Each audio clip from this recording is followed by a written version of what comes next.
In the saddle up the creek with no paddle, no aliens to battle where we want to go. Without being pompous, we don't need map or compass. We're launching cattywampus on our new travel show. Space Croutons, only go with us. Space Croutons, on our podcast bus. Space Croutons, we see your retinas, and in space no one can hear you scream. Loopy from our earworm, space shanty theme. Welcome, folks, to another brilliant and informative podcast of your favorite... No, that's no good. Too arrogant. Let's try something else. Welcome, dear listeners, to our newest episode of Space Croutons 2.0, the show where you're never sure what might happen next, but it's sure to be something out of the ordinary. Cordy, excuse me for interrupting you, but I have just recovered some very interesting information from the alien dandelion. Well, don't keep me in suspense here, Sally. Spill it. What did you recover? As my dad used to say, there's no time like the present, unless you could make it 5 minutes ago and give me a chocolate bar on top of it. It's chocolate that makes the present a present. I can make it 5 minutes ago, but I do not have access to a chocolate bar. The most direct and efficient way for me to share this information would be to play it for you. Well, how can you play it for me?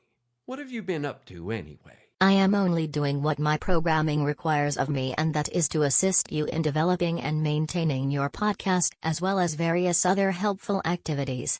Your resistance to help is at times your greatest weakness. Same song, second verse.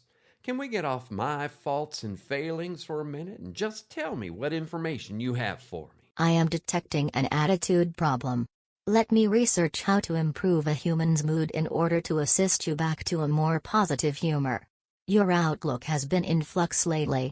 I am detecting some changes that do not bode well for your mental health. Oh, I'm sorry, Sally, for getting snippy with you. Don't bother with that research. Just tell me what you found out. As you wish. Last year my compatriot Seaver helped me set up a monitoring device so we could keep track of Dandelion and her compatriot Flint. I have been monitoring her communications since. For what reason, Sally? The rebellion on Quell could potentially spill over to this planet, especially now as humans have the ability to travel to Quell. With that portal being open to both planets, this risk is categorically increased. Well, I see what you mean, but I'm not sure we have the right to record her conversations and rebroadcast them on air. That would be a violation of Dandy's right to privacy. You or Seaver should have asked me about this before you bugged Dandy. My analysis shows that humans willingly give up their privacy rights for many reasons. Look at how many have eagerly placed smart speakers in their homes. They give away information about themselves every day without a second thought. What Seaver and I did is the same thing. Your ethics sometimes get in the way of what is best for you. Well, let's have that conversation later, Sally. Stop the lecture and just get on with what you found out. Very well. If you are truly concerned about Dandy's privacy, just stop recording for now. By my calculations, you will have enough time to listen to this information about Dandy and then prepare this week's podcast. Okay, the recording is off. Let's hear what you got from Dandy.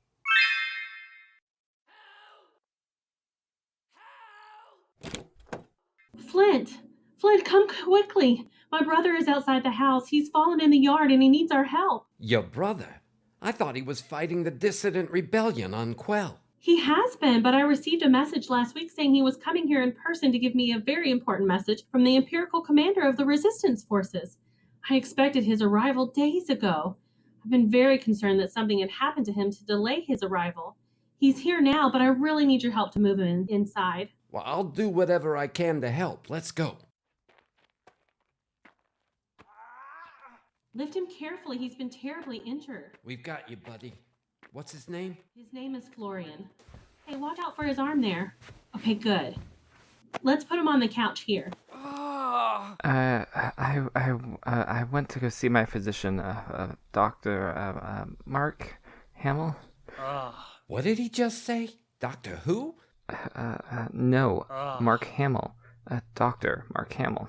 I swear he just said Dr. Mark Hamill. That's some weird coincidence, right? Can't you see that he's delirious? He probably has no idea what he's even saying.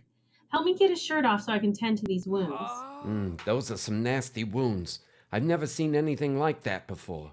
Do you know what caused them? Oh yes, these are made by the water planet people. You've heard of waterboarding? Yeah, I know what that is. Well, the dissentients have gone beyond waterboarding to inject water directly into the cells of the Quellians.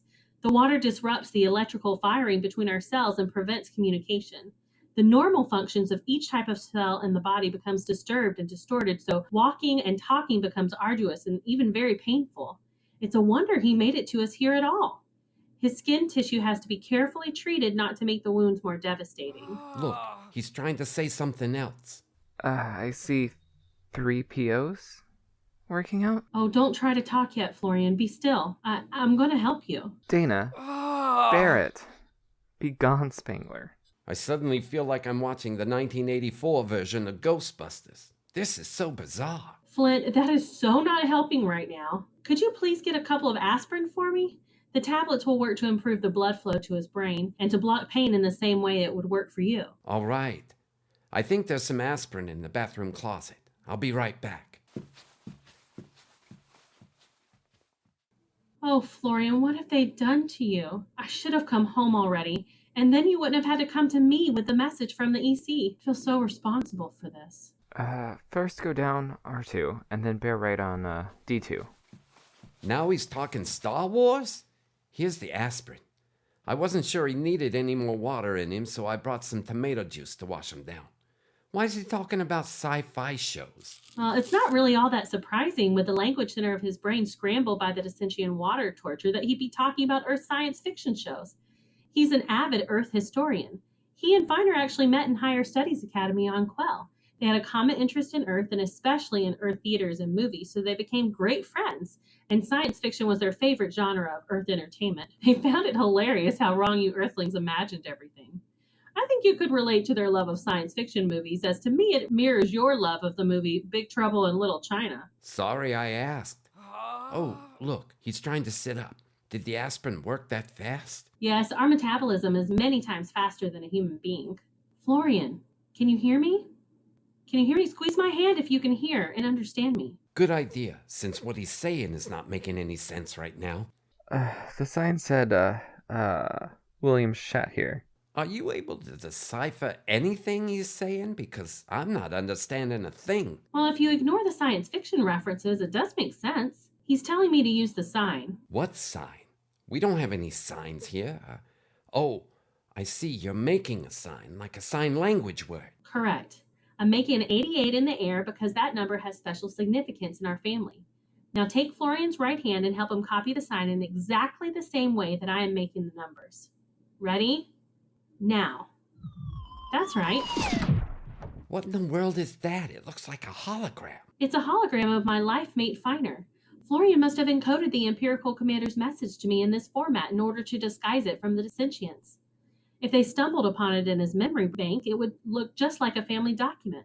Now be quiet now. I'm going to open the communications portal. My dear sweet Dandi, if all the quardacs had been retrieved, I could have come to you in person. But without the medallion and the obelisk, this hologram is the best I can do. I see Florian made it to you. We heard that he was captured, and feared he would be tortured. He was tortured. He's suffering from the omega aphasia syndrome. He can't walk easily, and when he talks, it is mostly nonsense. In fact, he's using character and actor names from science fiction movies in everything he says. That sounds exactly like him. Unfortunately, you will need the medallion to help him recover from the omega aphasia syndrome. Is there any way you can get to it? Well, we know who had it last. A woman running for office of President of the United States here on Earth. Her last known location was in the Florida Panhandle, very near the small town of Crestview. Once you retrieve the medallion, hold it up to Florian's eyes so that he is looking through the holes from the back towards the front. The medallion's ability to bring out the best in people will restore his brain functioning, and should also make it possible for him to give you the message from the Empirical Commander. He is the only one, other than the EC, who knows what the message says. I only have a few moments longer. Sigourney Weaver. Thanks, old friend. I'm glad to see you too. Our radiate seconds are up now. Goodbye, Dandi. Well, I guess we're headed to Florida now. Yes, we are. One question before we go. Why did Florian yell out, Sigourney Weaver, when he saw Finer? That one actually makes perfect sense to Finer and to me. Florian and Finer both appreciated every one of her science fiction movies, and it's their way of greeting each other. Well, I understand and agree with Aliens, Ghostbuster, and Avatar. I mean, those are classics. But Galaxy Quest? That's a little questionable. Are you kidding? That's their all-time favorite science fiction movie. Need I mention Big Trouble in Little China again to you? No, that's okay. I get it. To each their own. I guess I better get my things packed for Florida's Gulf Coast. Any idea what we can expect when we get there? Is the candidate likely to let us get our hands on the medallion? She's sure to be cautious. After all, she left the meeting in the wooden before the quardacs could be retrieved. The medallion has been in her family for generations. Finer sent me a message about it when he first created that quardac. It's been over 100 years of Earth time in possession of the same family. Well, she's sure to be more than a little reluctant. Yeah, at heart though, she's shown herself to be compassionate. We'll need to take Florian with us. Are you sure that's a good idea? Is he well enough to travel? Second star to the right and straight on till morning. It sounds like Florian wants to travel. We're going to have to risk it. There's no other option available to us. Earthly medicines will only give temporary relief, whereas the medallion will heal Florian completely. We will need transportation that will allow him to rest in a horizontal position. He's far too weak for any of the faster modes of travel. We'll have to go, as you like to say, old school. I'm all over that. Give me 30 minutes and I'll have a recreational vehicle for us. We can stay more off the grid that way, cooking for ourselves, and we won't have to worry about where we will be sleeping at night. Brilliant idea. Thank you for taking care of that. I'll gather the other essentials for our journey while you procure the RV. There you have it, Cordy. The relevant part of the most recent interaction of Dandelion and her cohorts. Well, that really raises some questions now, doesn't it? Are they going to retrieve the medallion? Will the candidate cooperate with them? Wait a minute, Sally. I thought I stopped recording our conversation, but this whole episode was just now recorded and broadcasted to our listeners. How could you let me make such a dumb mistake? That would be your mistake, as you were the one in charge of the broadcasting equipment at this time. You stated that you had stopped the recording. Do I need to play that part back for you? No, you're right. Like my dad used to say, no use crying over sour milk spilled on your jeans. Next time you better remember to take your good jeans off once you get home. Then have the sour milk. Do we have time for a word from our sponsor? We have a new sponsor this week, Sam Beckett's Journals. They make and sell the most amazing software that allows you to keep a journal of your time and space travels in your preferred format. No matter if you like to keep it old school in a hardbound journal, or if you prefer a more up-to-date form such as the Ziggy video pen mic that records your every action and thought as you complete your travels. All of their products are very reasonably priced too. Available at all major travel agencies and in most pharmacies too. Well, I think you just gave Sam Beckett's Journals a ringing endorsement, Sally.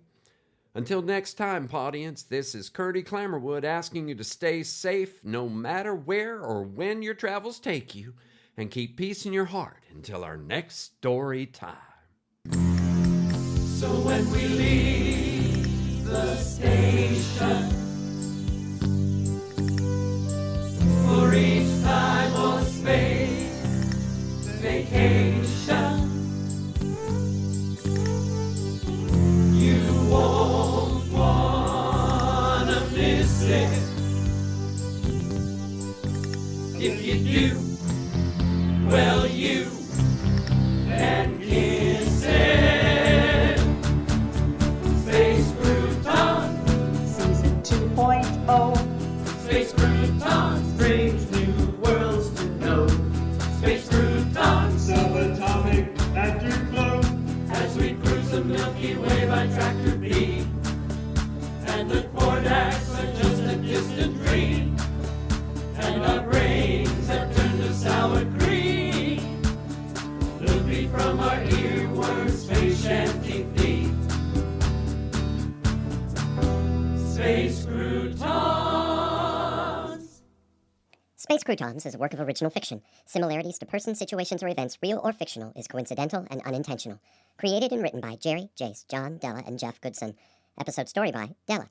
Original music by Jeff. Production by Jared, Rachel, and Jeff. Featuring the voice talents of James Morrow, Richard Morrow, Rachel Blakesley, Jerry, Jeff, and Sally. Entire work copyright 2021 by Jeff, John, Jerry, Della, and Jace Goodson. This has been a Good Witch audio production.